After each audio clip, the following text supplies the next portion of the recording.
My name is Tachikawa. I come from Kyoto University. First of all, I would like to express my sincere thanks to Water Resources Agency, Ministry of Economic Affairs, and Department of Hydraulics and Marine Engineering, National Chinese University for inviting this very, very important event. I'm very happy to share some research analysis with here. And also I'd like to congratulate the 60th anniversary of the Department of Hydraulics and Ocean Engineering, National Chinese University. Thank you very much for inviting me. Very, very important and very interesting chance to share the research topics. My talk is impact assessment of climate change on water-related disasters, hopefully for building up an adaptation strategy. At first, I'd like to show some video image. This flood is just happened this September 10th.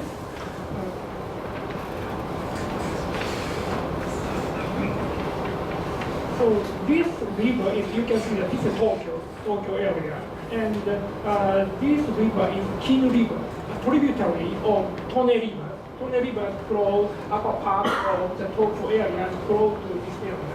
And this catchment, upper part of this catchment, this is high typhoon, very severe rainfall happened. Daily rainfall, total amount of rainfall, some part, this part just overlapped this upper catchment. And the total amount of the rainfall is more than 500 millimeters per day. It is not a small value. And TWRI or ICHAM, ICHAM is just around here, very near to this place. And this is the dive block here. I just like to show the image. So this is taken by Japan Geological Survey, and this is no people moving, just moving and flying. And you can see that this is Kin River, and the river flows from this side to this side, and this is approaching the place that the dike is broken. So this is, you can see that here, the water going into the inside the city area. And this is very wide area in the lake, about 40 square kilometers. 40 square kilometers is under the water. And this is very, very tremendous flood. And you can see that this is the water going into the city area. This is a city area. And you can see that the dike is totally blocked.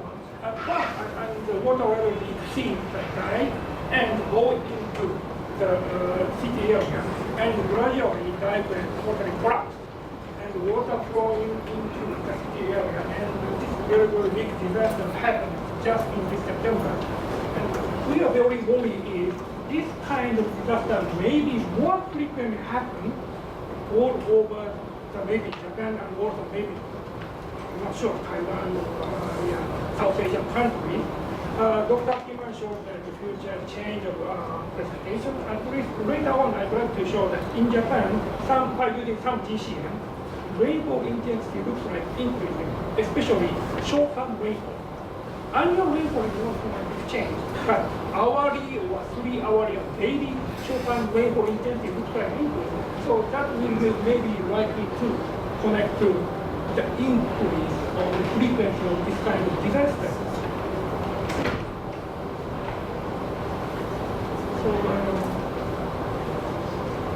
So my talk is flood and inundation projection or prediction under changing climate. And I'd like to talk two topics. The first topic is probabilistic evaluation of magnitude and frequency of flood and inundation under changing climate. For example, this means, for example, 100-year annual maximum daily rainfall may change for the future. And that may be related to we need to change the policy of design. Dr. Kima also mentioned about that. And the second point is the physical prediction of global largest flood and inundation. This is like a PMP or PMF. PMP and PMF is also maybe changing future and changing climate. So Now I'd like to show some activities myself and my team, my students are doing related to these two topics. So first, I'd like to focus on the first topic. Before going into my research activity, I'd like to show the overview of the climate change research. This is slightly overlapped with Professor Kima already mentioned. Climate change research is sometimes very big research. We cannot cover everything. So at first, GCM or RCM model, he mentioned there are many GCMs. And basically, we are civil engineers, hydraulic engineers. Sometimes we can handle the regional climate model by work, but to run the GCM model is not easy. So we use the data. This data is provided from GCM model. So nowadays, all over the world, I'm not sure about 30 or 40 research institutes provide GCM data. And our task or mission is to use this GCM data and maybe downscaling or bias correction and apply this data for impact assessment studies. So myself, my field is flood disaster. So some parts of related to water resource engineering, but not only disaster, environment is also very important. The water change, the temperature changing, and also water temperature increasing. Maybe the environment may change, vegetation or creature, and we need to show some future projection result and make more understandable, easy way. And also, from the first law, governmental officials need this information to develop adaptation strategy. So this is kind of a circle. So this is very big thing. So it is not only impossible to cover only one research, to cover all the areas. So now I'd like to show them I'm involved in one research project. This is one of the biggest climate change projects now in Japan. And this is a 5-year project, 2012 to 2017. So this year is 2015, so we have 2 years, and we need to do to provide some information. And this is basically Team A, B, C, D, and Team A, B, C, D, these are GCM modelers, atmospheric researchers. And there are slightly different teams. These and these focusing on more long-term projections. For example, 300-year projection, future projection, much more. And this group is Meteorological Research Institute, Japan Meteorological Agency. They are under the Ministry of Construction, so they are more responsible for weather forecast or future. Really, this group needs to provide more precise, detailed, probabilistic climate projection data. So we are very much closely related to our team is impact assessment study. So DPRY Kyoto University and Engineering Department Kyoto University and Tokyo University of Tokyo, so this team are involved in this team, and especially we are closely related to this team. We are doing is so this team. So this impact assessment study is the principal investigator, Dr. Professor Nakakita, and DPRY. He's atmospheric engineer, and also he's very good for hydraulics. And I'm in charge of this natural disasters, especially flood and inundation disasters. So I'd like to today focusing on some research topics related to natural disasters, especially flood and inundation. And our team also has a water resources researcher. This team especially look at future water resources and ecosystem.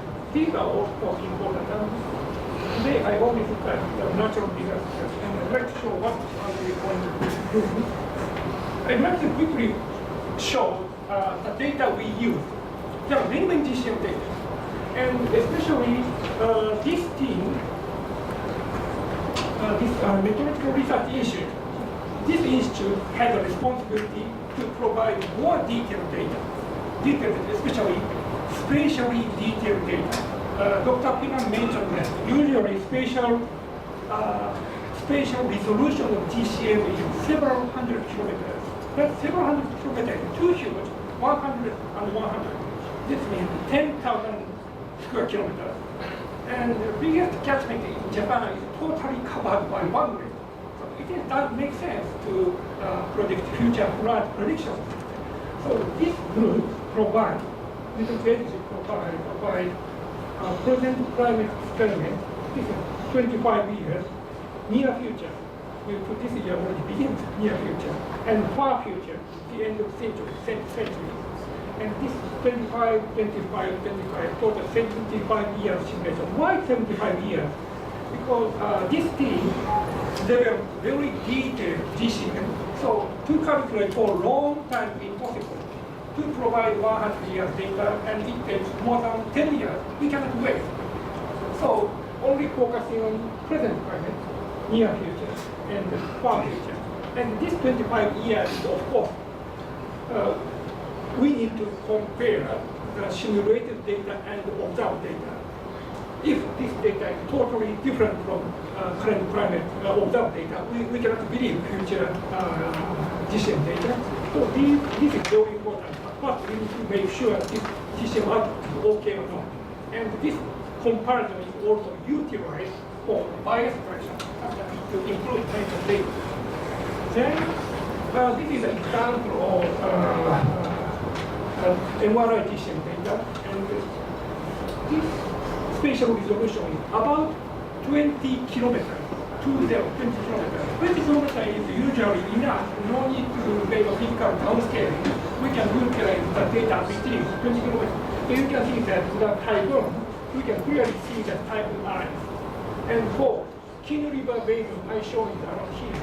And I think maybe we can utilize this data as it is. Of course, we need bias correction, but we don't need more physical downscaling. But Meteorological Research Institute provides 5 units data, physical downscaling, and they provide 5 kilometer resolution rainfall data.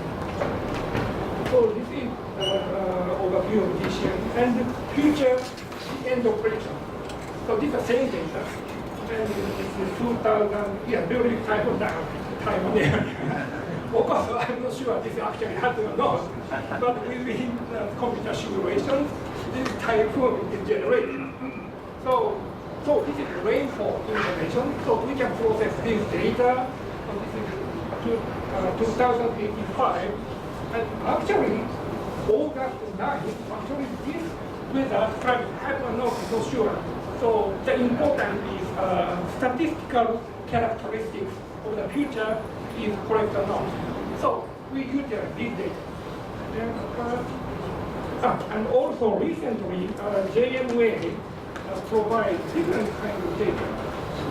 Dr. Pillman mentioned that depending on GCM, sometimes we look at the GCM precipitation, and sometimes this area increasing tendency, sometimes not change, sometimes decreasing tendency. One data we can believe. So this is quite important. Future, of course, current climate, all the GCM is shown, and all the GCM show very good score, very well recorded current climate. But future, very big uncertainty. And which GCM is correct is totally, we don't know. So this means we need to evaluate the uncertainty. All the GCM say increasing, yes, exactly increasing. But some GCM up and some GCM down with big uncertainty. So we need to make closely into something of that area. And this is recently Meteorological Research Institute provide different kind of the data. This is one GCM. Model is only one, but different sea surface temperature settings.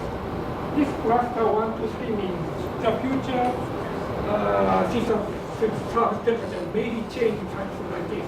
But future, what kind of pattern is being not sure. So this is 3 kind of sea surface temperature settings. And another quite big uncertainty is within GCM, especially we are very much curiosity the rainfall, future rainfall. And GCM has a subroutine to calculate rainfall. So this is one of the scheme, Yoshimura scheme, JMA like this scheme. So this is one of the subroutines. And the AS, this is also different subroutine. So here, this is also different sample change. And which is correctly also not sure. And the current climate situation, if the parameters will change, these three something not so much difference, but future quite big difference. So that's why they will calculate different sea surface temperature and different scale. So 3 times 3, so total 9 kinds of data. And also at the same time, Dr. Freeman mentioned that different scenario, RCP 2.6 to RCP 8.5. So recently, lots of data. So sometimes we are very, very big research works. At first, the first stage, 200 DCM data is also discussed. But nowadays, data is very huge. And now, very recent data generally created 100 examples. 100, one model, 100 ensemble. That means 100 different kinds of initial conditions and boundary conditions. So the future climate study is how to handle the data is very, very important topic. Yes. And then I like to show how the research what we're doing. At first, I'd like to show that evaluation of the magnitude and frequency of flight communication. The method is very simple. We have 75 years, 20 kilometer DCM out. So this is DCM output. So we have random data, or we have labor data. So we can utilize this data like observation and input to hydrogen models throughout Japan. Then examine the change of future, for example, annual maximum peak discharge statistically. So the hydrogen model is very, very basic distributed hydrogen model everybody already used, something like this. Just only utilize topography data and determine the flow direction one-dimensionally, and just give the DCM input to this model and calculate from upper to lower, and store all the data, all the models, store the data, and then later analyze. So I just try to show that this our team calculate all throughout the Japanese area. And for example, one image is something like that. The calculation, and this is one image, typhoon, something like this. And yeah, so this red orange color, high water level, high discharge, and we calculate distribution total 75 years all over Japan. 75 years means current climate, near future, and future. And total 75 years simulation. Then pick up some important points. For example, Hokkaido area, very cold regions, very snowy regions, and this is 25 years, and January to December, and y-axis is river discharge, and first year, second year, third year, we draw 25 years data, and also near future, far future, and we can pick up, we store all the data, so we can pick up any point, and other point. And we can see that this Hokkaido region not so much is different, but one region, this Mogami River, this is also located upper part, very snowy region. You can see snowy region, so this April or May, river discharge is high. This is basically snow accumulated from maybe December to maybe February, and this snow will be in April and February. You can see that this is a present problem, and this is quite very much to observe river discharge characteristics. You can see that snow melting will gradually disappear. So this area is maybe this will affect soil, especially agriculture, because this season is paddy planting season and needs lots of water. And this is maybe happened by typhoons. So this change is quite depending on location to location. And one example is, this is, we have many high estimated discharge data. So we can calculate annual maximum hourly discharge. For example, if we look at this one, we can pick up the annual maximum river discharge for this year, next year. We have total 25 annual maximum daily discharge at this point. Then we can very easily calculate the mean values and near future values divided by current climate. So we can easily calculate the ratio of how the river discharge will increase in a mean sense. This looks like, at first I thought that all over Japan maybe the similar characteristics, but no, it is quite depending on location to location. Especially western part of Japan has a tendency to increase. And this area is very slowly seasoned, snow melting disappears. So the flood becomes much more smaller.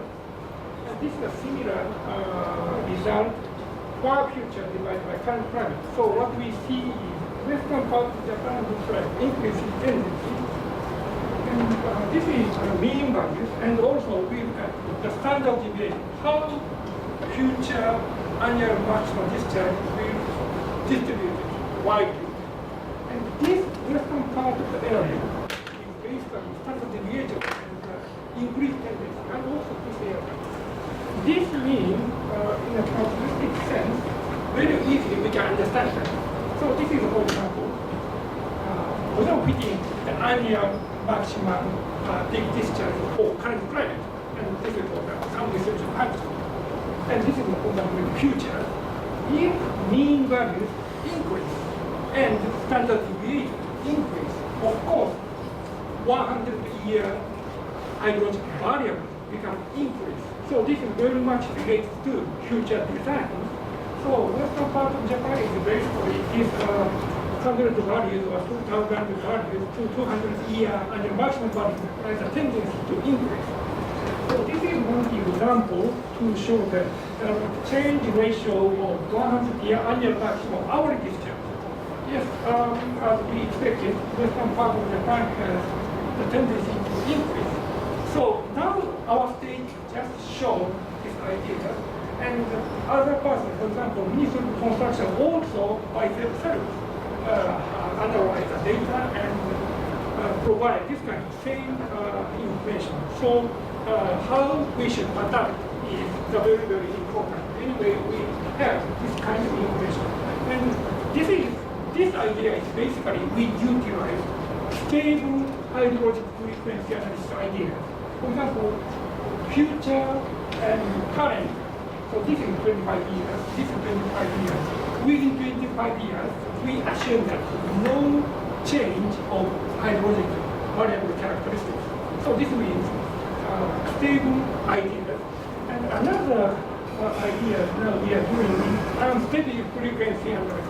The idea is, for example, this is annual maximum daily rainfall observed at one observatory in Japan from 1939 to 2012, about 70 years. And you can see that this annual maximum daily discharge, some fluctuation, but entirely this looks like increasing trend. This may be, so this is probability distribution in 1940. And this probability distribution may be changing year to year. The first idea is usually we assume that this 20 years, no change at all, and maybe we can utilize the conventional high frequency analysis method. And we can use this 20 years, applying other frequency analysis method independently and compare the analyzed value. So this is assume that distribution itself is increasing. The idea is very simple. This is actually applied in for example, this is very nice code. I think that if you search Google, you can find this textbook. This is a very nice textbook. And he analyzed unsteady GV distribution. So this is very simple. This is, I think that you are familiar with the equation of GV equations. And the three parameters. This is location parameter, so mean value, and shape parameter, and yes, this is one more parameter, scale parameter. 3 parameters. And usually this is constant. And we identify these model parameters by using the method of likelihood or PWM. And the idea is very simple. This parameter is the function of time. So for example, this mu is function mu0 plus mu1t plus mu2t squared, something like that. And identify the model parameter by using the method of likelihood. So this mu1, mu2, mu3 to identify this model parameter by using the method of likelihood. And this form that this shape parameter, this method to fix. I also imply if we set the time function, the time dependent function, this is quite not easy to identify parameter. So this person also mentioned that this is really better to fix. But other parameter is the function of the time, and this is not only G distribution. Of course, we can apply unsteady Gamble distribution or unsteady some square root extreme. So this is ordinary proposed by Japanese person, and also unsteady log normal distribution. The idea is very simple. Just only these parameter is the function of the time. Then we apply this method. Okay, and I don't want to touch the detail of the AIC. I think that you know the AIC. Now we have a full hydrogen frequency model, and which model is well fit to the data. We use the AIC or TIC because we use maximum likelihood method to evaluate the good fit by using AIC. It is not difficult. And this is what it is. By using this method, we can identify the hydrogen frequency analysis model in 1962 because model parameter is a function of the time. So if we set the time, we can identify the hydrogen frequency model for each year. Then we compare 1962 and 2012. We set, of course, we can set any year.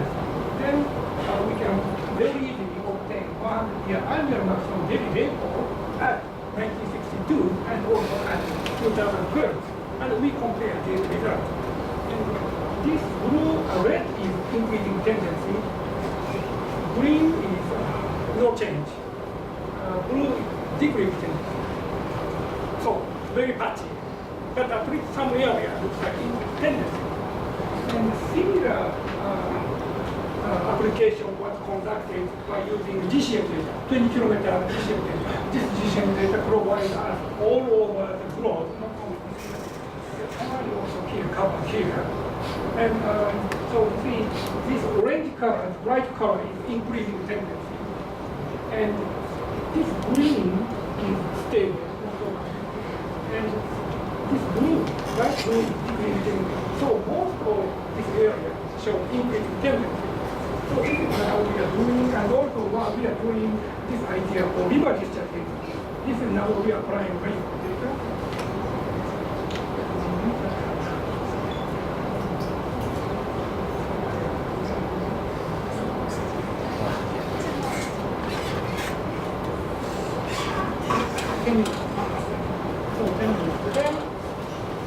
Now I talk about hydrogen frequency. Then I'd like to move on. String pressure.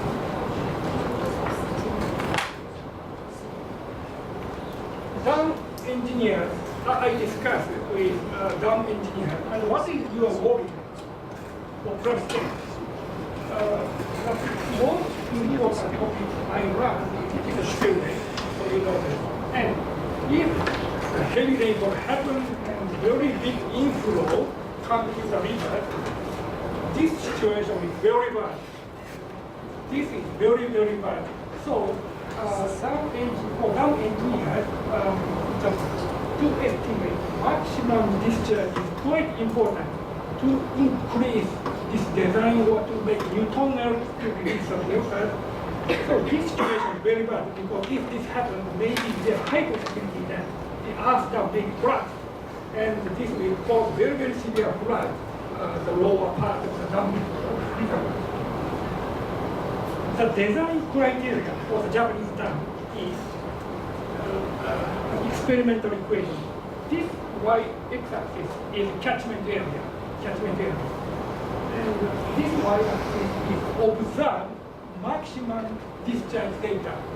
Observed, this means that some point here, this point, some discharge station. And this is catchment in 50 kilometers. And this observed discharge data, maximum observed discharge data for historical data. And this value is here. And this value is discharge divided by catchment area. So this value is gradually decreasing.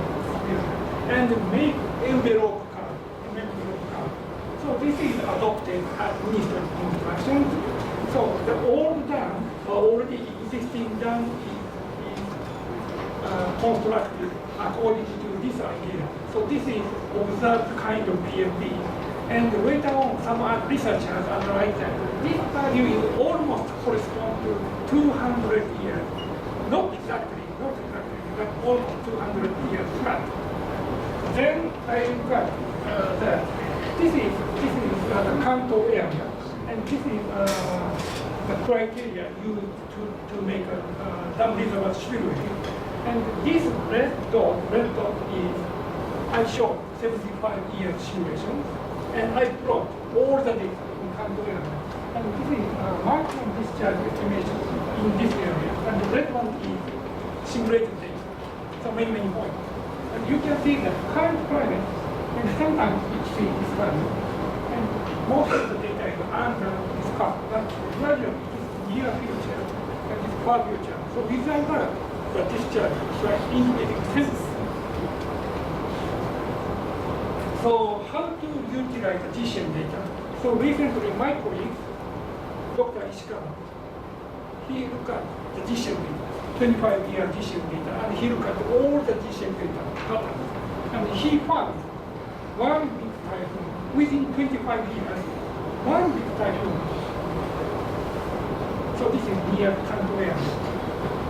But there are very big constellations. Data is only 25 years.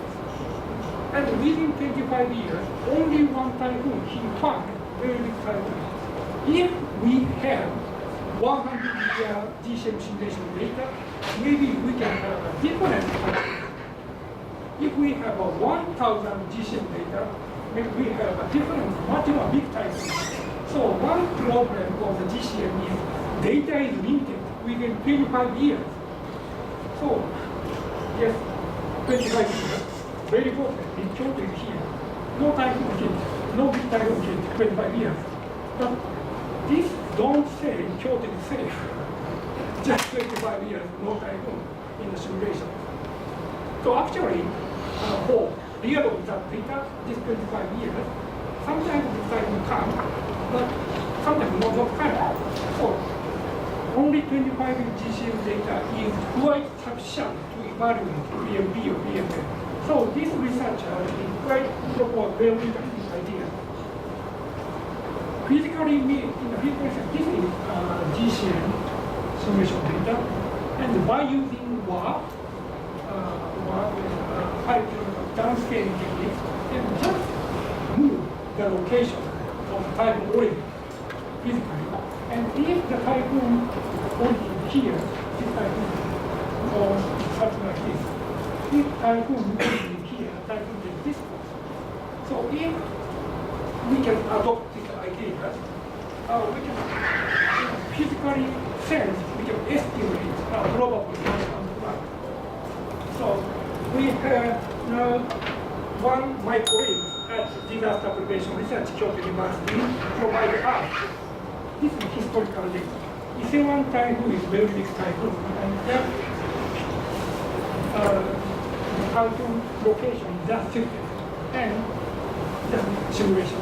So this is control in current climate situation, and this is huge global warming experiment. This means slightly increase in the sea surface temperature, 2 degrees, 3 degrees, and also increase the temperature. And the setting the climate condition and slightly move the location of the typhoon, then this typhoon may brought heavy rainfall here. If this typhoon brought heavy rainfall here, so this information maybe can be utilized to estimate PLD for this typhoon. Then, so similar research and so this is one example. If typhoon take this course and we look at the Osaka area, Hiragata is the very most important river discharge station. And if typhoon take this course, yes, peak discharge at Hiragata is this. If this typhoon takes track number 2, here. So this red is under the climate change condition. The green is current climate condition. And yes, we can see that under the climate condition, peak discharge will increase.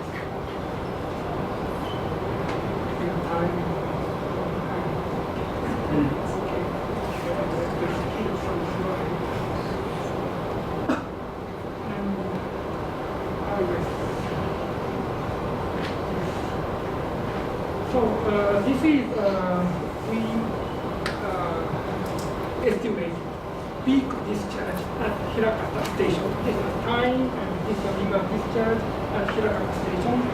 And this green is control simulation by using historically largest typhoon hit this area.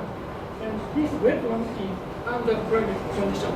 And this peak discharge increase about 3,000 cubic meters per second. And very fortunately, now the dam is developed and the dike is very, very big. So Hiragata area, 11,000 cubic meters per second is no problem. But if the discharge exceeds 11 cubic meters per second, Osaka city area is very, very dangerous situation. Very fortunately, under the climate change, still okay, no problem. But I was very surprised in 2 years ago, one big typhoon hit this area 2 years ago. And I think that some of you maybe visited Arashiyama. Arashiyama is a very nice scenery spot. And the bridge, and you can see the mountains. That bridge is almost washed away. This one is the bridge. Almost washed away. Still okay, still alive. This typhoon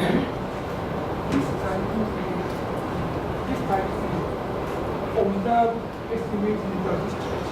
And actually observed the typhoon is larger than climate change estimated river discharge. So we are very much scared. This is reality. And if this approaching to 11,000, Osaka area will become a dangerous situation. So I think that the time is and so now my team collaborates with other innovation colleagues. These persons are in disaster prevention research institute. And if the dike, this is Osaka area, if the dike water level exceeds the dike level here, how the inundation will be. And also now we are focusing on it's a rainfall model and give the rainfall data into this model by this year and make inundation simulation. Then we can estimate annual maximum or maximum depth of inundation depth. Then we like to utilize this information to estimate the damage. So now we are doing this x-axis is economic damage, economic loss. And this y-axis is exceedance probability of the rainfall. So this means if exceedance probability is higher, this means very frequently happen. This rainfall happens. So damage is not so much. This damage is small, but very rare rainfall, very rare extreme rainfall, the damage is very tremendous. So now we'd like to estimate this kind of, this is we say risk curve. So we'd like to develop the method to estimate risk curve this year by using GCN and rainwater model and inundation model. Then, for example, this is risk curve for current climate, and this is risk curve under changing climate. So if we don't do anything, future maybe our loss is something like that. So now we are doing research. Okay, so now I prepare very much simulation for Indochina Peninsula, but this is already Dr. Piman mentioned, so we don't have more time. So I'd like to wrap up my presentation. So research outcomes, and also we are doing is probabilistic evaluation of magnitude and frequency on flat and innovation to evaluate current design level and future planning for structural measures for water-related disasters. So this is statistical and probabilistic evaluation, and also physical prediction of the probable largest flash floods and inundation to cope with water-related disasters exceeding the design level. Maybe this information will be utilized for evacuation routes or future long-term city planning. And combining this, now we are doing with my PhD students economical risk analysis of water-related disasters to seek the best combination of structural and non-structural measures to cope with large-scale disasters. Thank you very much.